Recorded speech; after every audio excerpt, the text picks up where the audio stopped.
Hi guys and girls, it's Ben Wakely here from Urban Property Agents. After selling homes for over 16 years, there's three key things that you should do to get the best possible price for your home. The first thing you want to assess is actually before you put your house on the market is the timing. This can have a dramatic effect on the price that you get for your property. If you're putting your property on the market during school holidays, public holidays, or times like Christmas or the start of the year.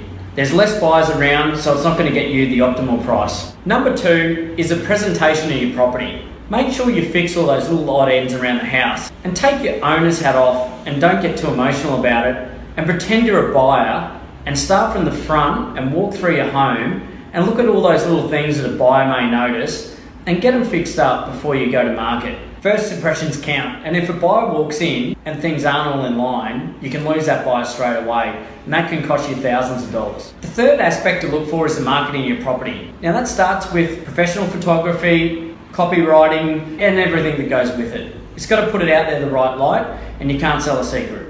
Another thing people often skip past is who the demographic or the buyer for their home is going to be. If it's a big family home, make sure you make it nice and warm and friendly. And then you're going to get that emotional buyer that's going to come and pay you top dollar for your house. They're the three biggest tips I can give you for selling your home and getting the best possible price. If you want any further information, please feel free to reach out. Or there's a link down in the bio with a free seller's checklist. And I look forward to hearing from you soon.